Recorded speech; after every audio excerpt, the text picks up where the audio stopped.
नमस्कार मेरे प्यारे साथियों। तो दोस्तों मैं उम्मीद करता हूं कि आप लोग की पढ़ाई ज़बरदस्त तरीके से चल रही होगी दोस्तों, ठीक है। तो दोस्तों आज हम इस वीडियो में डिस्कस करने वाले हैं मॉडर्न हिस्ट्री, यानी कि आधुनिक भारत से संबंधित कुछ महत्वपूर्ण प्रश्नों को डिस्कस करने वाले हैं, ठीक है दोस्तों। अगर आप बिहार दरोगा, बिहार एसएससी, एनटीपीसी या फिर कोई भी अदर कॉम्पिटेटिव एग्जाम की तैयारी करें दोस्तों, तो उसके लिए वीडियो बहुत इंपॉर्टेंट है। वीडियो को पूरा देखिएगा दोस्तों। चलिए शुरू करते हैं आज का सबसे पहला सवाल। तो दोस्तों आज का सबसे पहला सवाल देखिएगा। सबसे पहला सवाल है कि भारतीय पुनर्जागरण का जनक किसे कहा जाता है दोस्तों। याद रखिएगा कि भारतीय पुनर्जागरण के जनक कहा जाता है राजा राम मोहन राय को। याद रखिएगा कि राजा राम मोहन राय को भारतीय पुनर्जागरण का जनक कहा जाता है, आपको ध्यान रखना है। अगर बात करते हैं कि राजा राम मोहन राय को राजा की उपाधि किसने दिया था, ठीक है। राजा राम मोहन राय को राजा की उपाधि अकबर द्वितीय ने दिया था। किसने दिया था? अकबर द्वितीय दोस्तों, ठीक है, आपको ध्यान रखना है। अकबर द्वितीय, ठीक है। अकबर द्वितीय ने राजा राम मोहन राय को राजा को उपाधि दिया था। किसका उपाधि दिया था? राजा का, ठीक है, ये आपको ध्यान रखना है। अच्छा, ब्राह्मण समाज का स्थापना किसने किया था? तो राजा राम मोहन राय ने 1828 में। आपको ध्यान रखना है कि ब्राह्मण समाज का स्थापना कौन किए थे? तो ब्राह्मण समाज के संस्थापक थे, ठीक है, वो राजा राम मोहन राय थे। इन्होंने 1828 में, आपको ध्यान रखना है, 1828 में ब्राह्मण समाज का स्थापना किए थे राजा राम मोहन राय, ठीक है। और 1829 को राजा राम मोहन राय और लॉर्ड विलियम बेंटिंक के सहयोग से दोस्तों सती प्रथा को अंत कर दिया गया था 1829 में। अभी आपको ध्यान रखना है, ठीक है।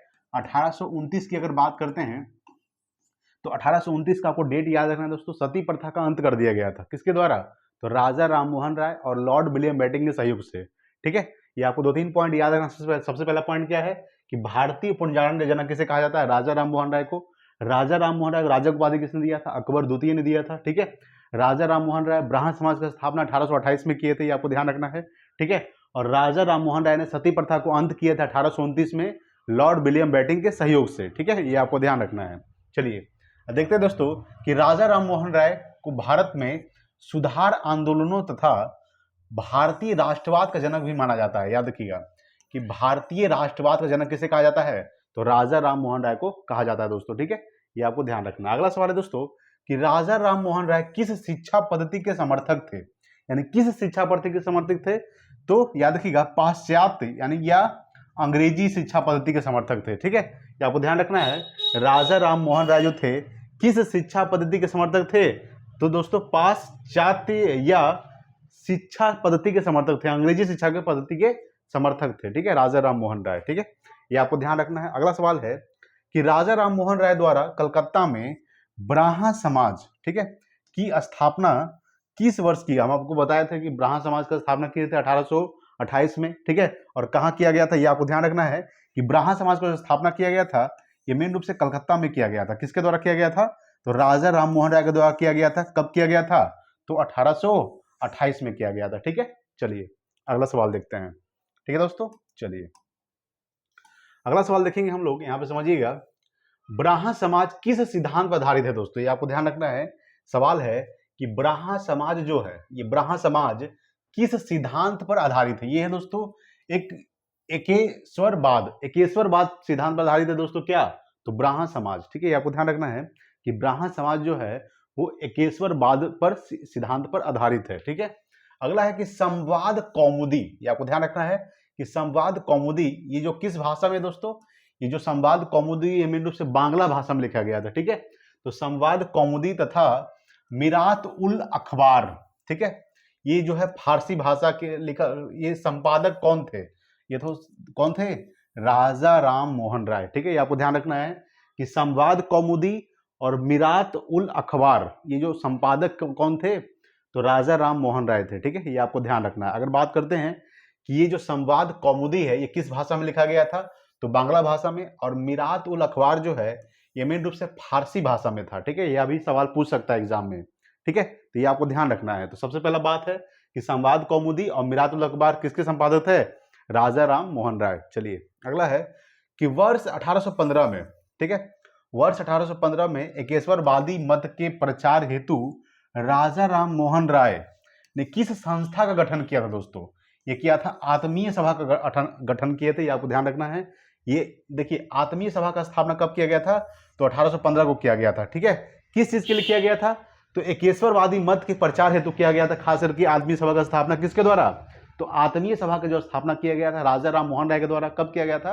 1815 को किया गया था, ठीक है, ये आपको ध्यान रखना दोस्तों। चलिए आगे समझते हैं इसके बारे में। देखिए समझिएगा, देखिए दोस्तों बात करते हैं कि ब्राह्मण समाज के विचारों, ठीक है, ब्राह्मण समाज के विचारों को लेकर वर्ष 1865 में, कब, 1865 में केशव चंद्र सेन ने, ठीक है, केशव चंद्र सेन व देवेंद्रनाथ टैगोर के मध्य विवाद हुआ। ये आपको ध्यान रखना है, विवाद हुआ। परिणाम स्वरूप केशव चंद्र सेन मूल ब्राह्मण समाज से अलग हो गए और वर्ष 1866 में, कब, 1866 में आदि ब्राह्मण, ठीक है, आदि ब्राह्मण समाज की स्थापना की। यही बाद में भारतीय ब्राह्मण समाज कहलाया। ठीक है, क्या कहलाया, भारतीय ब्राह्मण समाज कहलाया। यहाँ पे 2-3 पॉइंट सवाल बनता है, यहाँ समझिएगा। देखिए सबसे पहले तो ब्राह्मण समाज की स्थापना किसने किया था, राजा राम मोहन राय ने किया था, 1828 में किए थे। ठीक है, ये आपको ध्यान रखना है। उसके बाद बात करते हैं कि ब्राह्मण समाज के विचारों को लेकर वर्ष 1865 में दो व्यक्ति के बीच मतलब थोड़ा सा मनमुटाव हो गया था। किसके किसके बीच, तो केशव चंद्र सेन के बीच और देवेंद्रनाथ टैगोर के मध्य विवाद हुआ। परिणाम स्वरूप केशव चंद्र सेन जो थे वो मूल ब्राह्मण समाज से अलग हो गए, जो मेन जो ब्राह्मण समाज था उससे अलग हो गए। ठीक है, और वर्ष 1866 में इन्होंने आदि ब्राह्मण समाज की स्थापना की और यही बाद में क्या कहलाया, तो भारतीय ब्राह्मण समाज कहलाया। ठीक है, ये आपको ध्यान रखना है। अगला सवाल है कि राजा राम मोहन राय को राजा को उपाधि किसने प्रदान किया था, तो बताए थे कि मुगल बादशाह अकबर द्वितीय ने प्रदान किया था। ठीक है, ये अकबर द्वितीय जो था दोस्तों, ये मुगल बादशाह है। क्या है, मुगल बादशाह जो है अकबर द्वितीय, इन्होंने ही राजा राम मोहन राय को राजा को उपाधि प्रदान किया था। ठीक है, ये आपको ध्यान रखना। अगला सवाल है कि राजा राम मोहन राय की समाधि कहाँ स्थित है, तो ब्रिस्टल में स्थित है दोस्तों, जो इंग्लैंड में पड़ता है। ठीक है, ये आपको ध्यान रखना है कि राजा राम मोहन राय की समाधि कहाँ स्थित है, ब्रिस्टल इंग्लैंड में है। ठीक है, चलिए अगला सवाल देखते हैं। अगला है दोस्तों कि वर्ष 1872 में, ठीक है, समझिए यहाँ पे कि वर्ष 1872 में नेटिव मैरिज अधिनियम को पारित करवाने में किसने महत्वपूर्ण भूमिका निभाई थी, तो केशव चंद्र सेन ने। दोस्तों किसने निभाई थी, केशव चंद्र सेन। अगर बात करते हैं कि 1872 में नेटिव मैरिज अधिनियम को पारित करने का जो महत्वपूर्ण भूमिका निभाए थे वो कौन थे, केशव चंद्र सेन। ठीक है, ये आपको ध्यान रखना है। अगला सवाल है कि वर्ष 1839 में, ठीक है, तत्वबोधिनी सभा की स्थापना किसके द्वारा की गई थी, ये किया गया था दोस्तों देवेंद्रनाथ टैगोर को द्वारा। ठीक है, ये आपको ध्यान रखना है कि तत्वबोधिनी सभा का स्थापना किसने किया था, तो देवेंद्रनाथ टैगोर ने किया था। कब किए थे, 1839 में किए थे। ठीक है, तत्वबोधिनी सभा का स्थापना कब किया गया था, 1839 में देवेंद्रनाथ टैगोर के द्वारा किया गया था। ठीक है, ये आपको ध्यान रखना है दोस्तों। ठीक है, चलिए अगला सवाल है दोस्तों कि वर्ष 1875 में आर्य समाज की स्थापना किसके द्वारा किया गया था, तो स्वामी दयानंद सरस्वती के द्वारा किया गया था। ठीक है, ये आपको ध्यान रखना है कि आर्य समाज का जो स्थापना किया गया था ये 1875 में किया गया था। किसके द्वारा किया गया था आर्य समाज की स्थापना, तो स्वामी दयानंद सरस्वती के द्वारा किया गया था आर्य समाज की स्थापना।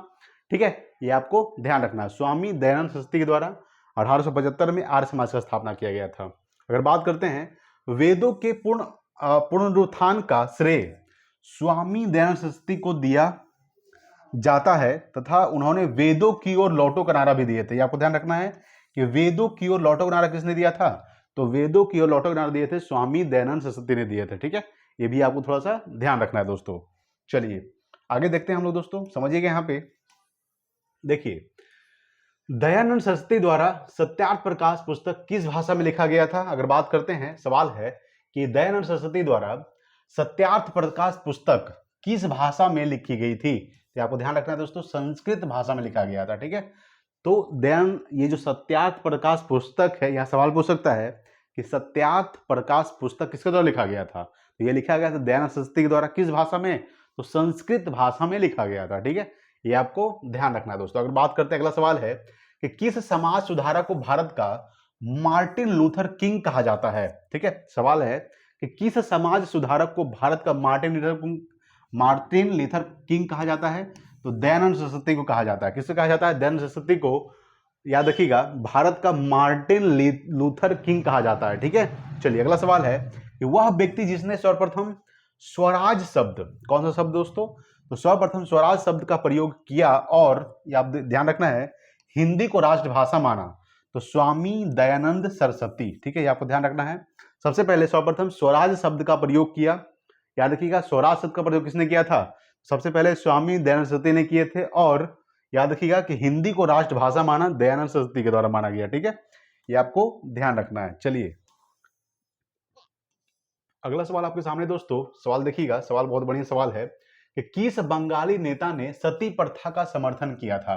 तो राधा कांत देव। ठीक है, याद रखिएगा कि हम आपको बताए थे कि राजा राम मोहन राय और लॉर्ड विलियम बेंटिंक के सहयोग से 1829 को सती प्रथा पर प्रतिबंध लगा दिया गया था। ठीक है, ये आपको ध्यान रखना है। लेकिन यहाँ पे सवाल है कि किस बंगाली नेता ने सती प्रथा का समर्थन किया?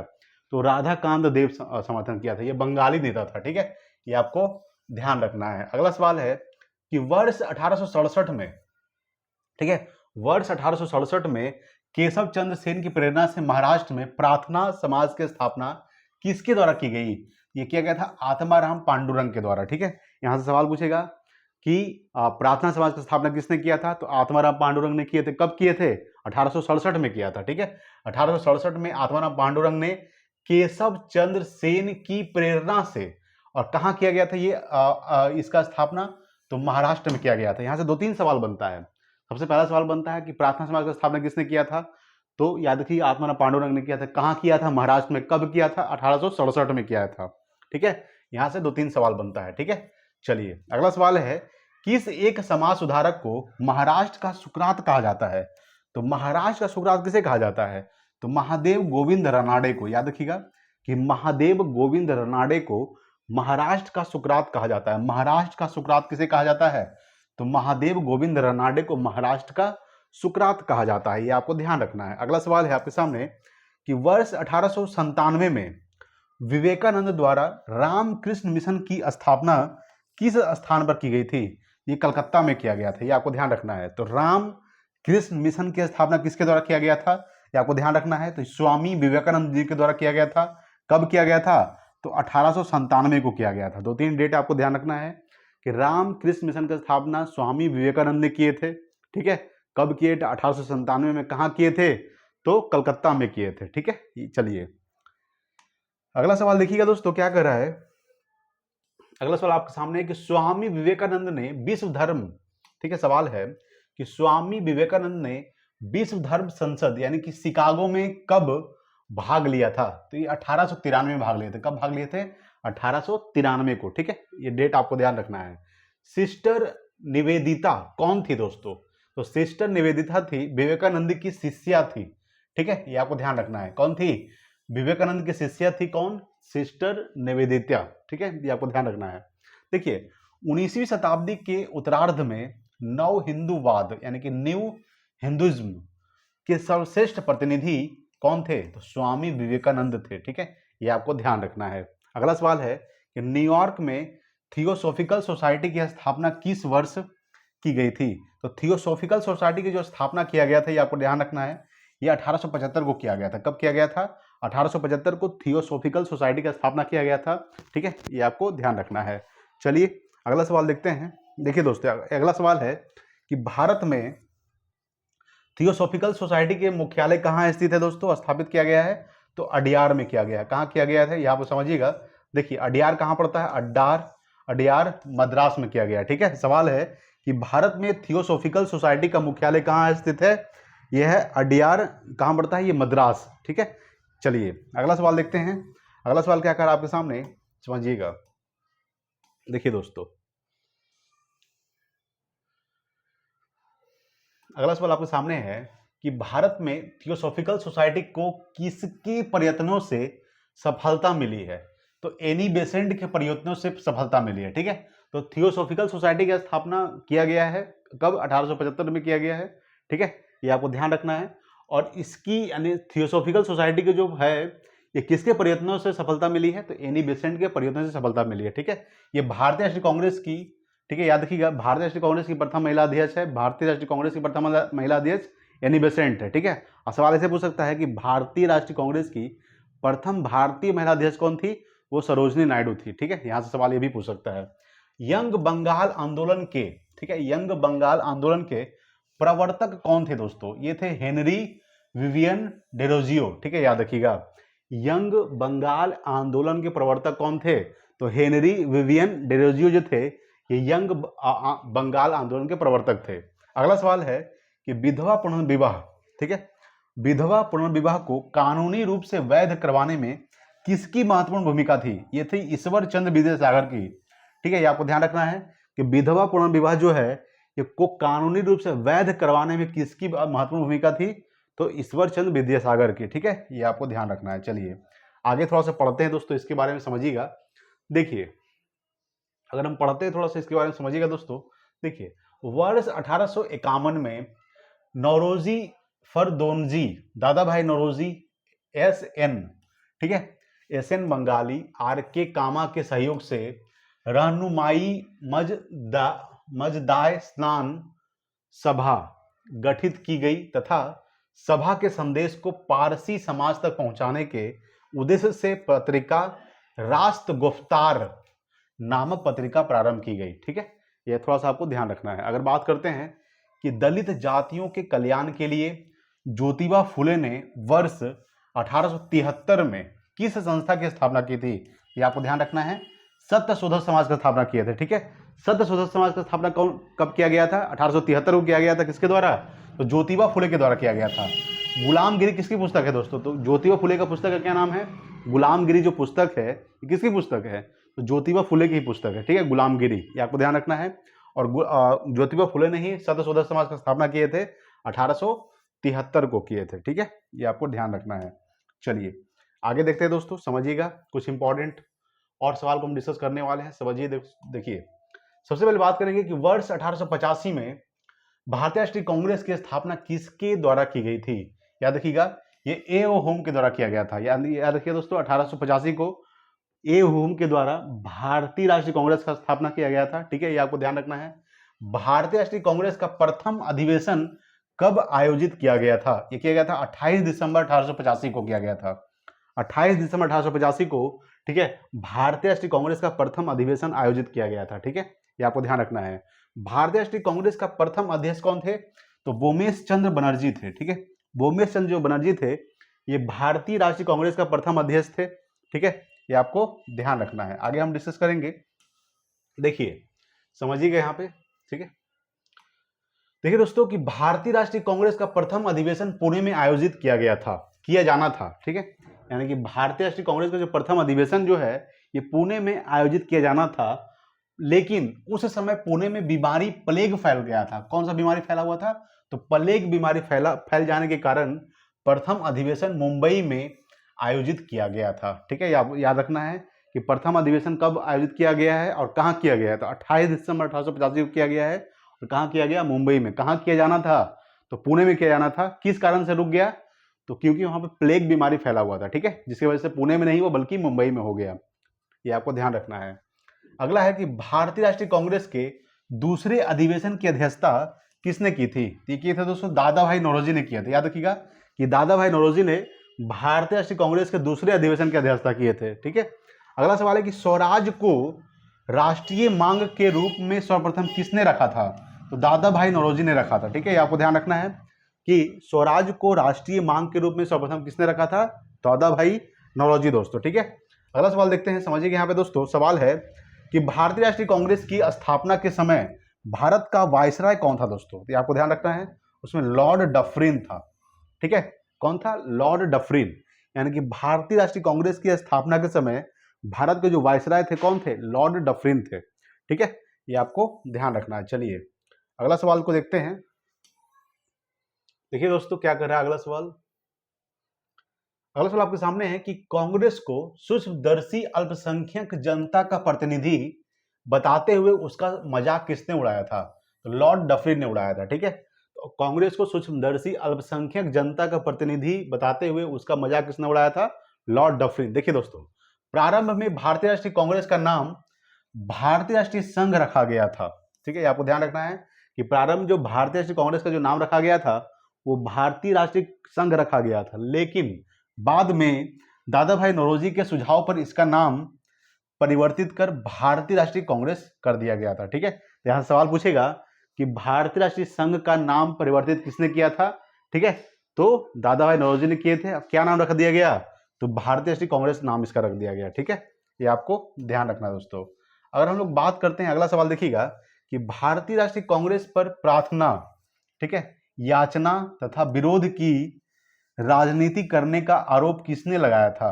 तो बाल गंगाधर तिलक ने लगाया था। ठीक है, ये आपको ध्यान रखना है। यानी कि भारतीय राष्ट्रीय कांग्रेस पर प्रार्थना, याचना तथा विरोध की राजनीति करने का आरोप किसने लगाया था? तो बाल गंगाधर तिलक ने लगाया था। ठीक है, ये आपको ध्यान रखना है दोस्तों। चलिए अगला सवाल देखते हैं। देखिए दोस्तों, लाल बाल, अगर बात करते हैं लाल बाल और पाल त्रिगुट का कौन सा नेता भारतीय राष्ट्रीय कांग्रेस का अध्यक्ष बना? ये लाला लाजपत राय बने। कौन बने? लाला लाजपत राय। ठीक है, ये आपको ध्यान रखना है। लाल बाल पाल में त्रिगुट का जो एक नेता था, ठीक है दोस्तों, इन तीनों नेता में कौन भारतीय राष्ट्रीय कांग्रेस का अध्यक्ष बना? तो लाला लाजपत राय बने। बाल गंगाधर तिलक को कभी भी भारतीय राष्ट्रीय कांग्रेस का अध्यक्ष नहीं चुना गया है। ये आपको ध्यान रखना है कि बाल गंगाधर तिलक को भारतीय राष्ट्रीय कांग्रेस का कभी भी अध्यक्ष नहीं चुना गया दोस्तों। ठीक है, चलिए अगला सवाल है कि भारतीय राष्ट्रीय कांग्रेस के किस अधिवेशन में बाल गंगाधर तिलक ने अभिव्यक्त किया था स्वराज मेरा जन्मसिद्ध अधिकार है और मैं इसे लेकर रहूंगा? तो लखनऊ अधिवेशन 1916 में। ठीक है, ये आपको ध्यान रखना है। बहुत इंपॉर्टेंट सवाल है कि लखनऊ अधिवेशन जो हुआ था ये 1916 में हुआ था। लखनऊ अधिवेशन का अध्यक्षता किसने किया था? तो अंबिका चरण मजूमदार ने किए थे। किसने किया था? अंबिका चरण मजूमदार। ठीक है, ये आपको ध्यान रखना है। अंबिका चरण मजूमदार। ठीक है, ये आपको ध्यान रखना है। मजूमदार दोस्त। ठीक है, यानी कि भारतीय राष्ट्रीय कांग्रेस, सवाल पूछेगा कि भारतीय राष्ट्रीय कांग्रेस के किस अधिवेशन में?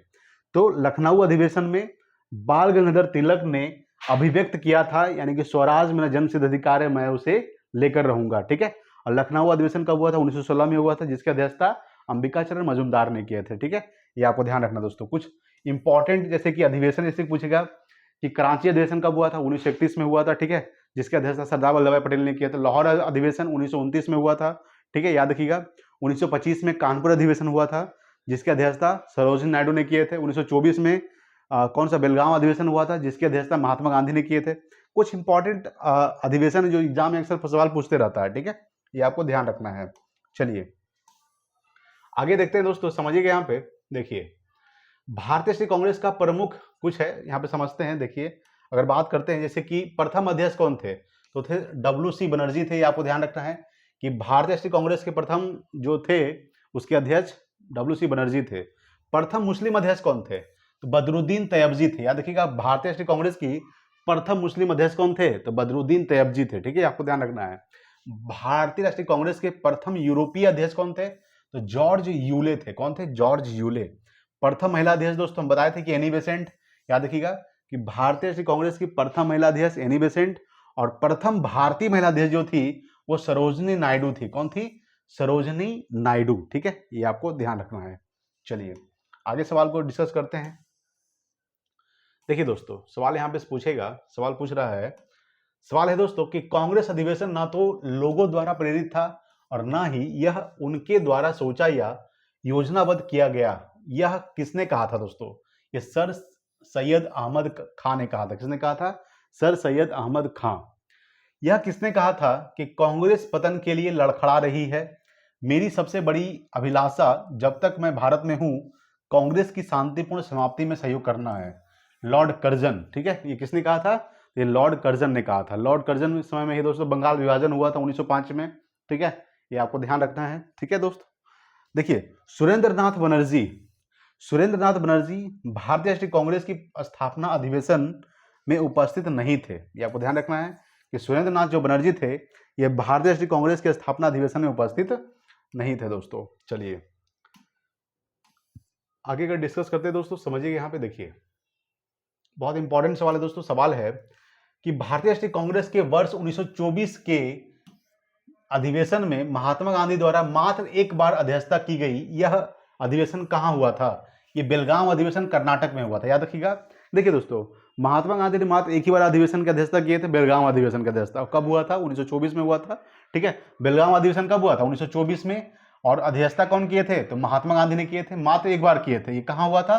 बेलगांव कहाँ पड़ता है दोस्तों? कर्नाटक में पड़ता है। ठीक है, ये आपको ध्यान रखना है। वर्ष 1938 के भारतीय राष्ट्रीय कांग्रेस के हरिपुरा अधिवेशन की अध्यक्षता किसने किया था? तो सुभाष चंद्र बोस ने किए थे। याद रखिएगा, हरिपुरा अधिवेशन की अध्यक्षता सुभाष चंद्र बोस ने किए थे। हरिपुरा अधिवेशन कब हुआ था? ये 1938 में हुआ था। कब हुआ था? 1938। ठीक है, वर्ष 1939 के भारतीय राष्ट्रीय कांग्रेस के अधिवेशन के दौरान सुभाष चंद्र बोस द्वारा अध्यक्ष पद से इस्तीफा के बाद किसे अध्यक्ष चुना गया? तो डॉक्टर राजेंद्र प्रसाद को चुना गया। किसे चुना गया? डॉक्टर राजेंद्र प्रसाद। यानी कि 1939 के भारतीय राष्ट्रीय कांग्रेस के अधिवेशन से, ठीक है। अधिवेशन के दौरान सुभाष चंद्र बोस द्वारा अध्यक्ष पद से इस्तीफा दे दिया गया था। फिर बाद में किससे चुना गया, तो डॉक्टर राजेंद्र प्रसाद को चुना गया। ठीक है, ये आपको ध्यान रखना है। चलिए आगे देखते हैं दोस्तों, समझिए यहाँ पे देखिए, बात करते हैं कि कांग्रेस की स्थापना के संदर्भ में, ठीक है, कांग्रेस की स्थापना के संदर्भ में सेफ्टी वॉल का सिद्धांत किसके द्वारा दिया गया था, तो लाला लाजपत राय के द्वारा गया था, ये आपको ध्यान रखना है। ठीक है, देखिए कांग्रेस की स्थापना के संदर्भ में सेफ्टी वॉल का जो सिद्धांत किसके द्वारा दिया गया था, लाला लाजपत राय के द्वारा दिया गया था। महात्मा गांधी ने सुझाव दिया था कि स्वतंत्रता के पश्चात भारतीय राष्ट्रीय कांग्रेस को समाप्त कर दिया जाए, यानी कि महात्मा गांधी कहना था कि जो भारतीय राष्ट्रीय कांग्रेस है उसको समाप्त कर दिया जाए स्वतंत्रता के बाद। ठीक है, लेकिन ऐसा तो हुआ नहीं। स्वतंत्रता के समय, ठीक है, भारतीय राष्ट्रीय कांग्रेस के अध्यक्ष कौन थे दोस्तों, ये आपको ध्यान रखना है, वो आचार्य जेबी कृपलानी थे। ठीक है, आपको ध्यान रखना है। देखिए यानी कि स्वतंत्रता के समय भारतीय राष्ट्रीय कांग्रेस के जो अध्यक्ष थे कौन थे, आचार्य जेबी कृपलानी थे।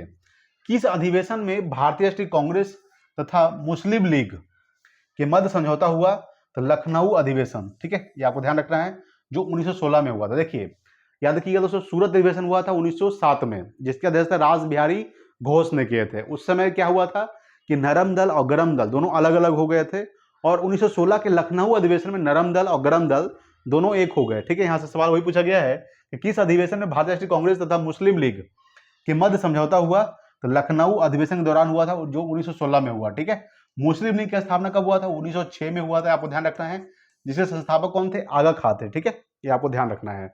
अगला सवाल है कि लगातार 6 वर्ष तक भारतीय राष्ट्रीय कांग्रेस के अध्यक्ष कौन थे दोस्तों, तो मौलाना अबुल कलाम आजाद थे। कौन थे, मौलाना अबुल कलाम जो आजाद थे, ये लगातार भारतीय राष्ट्रीय कांग्रेस के 6 वर्ष तक अध्यक्ष रहे हैं। ठीक है, मौलाना अबुल कलाम आजाद। ठीक है, ये आपको ध्यान रखना है।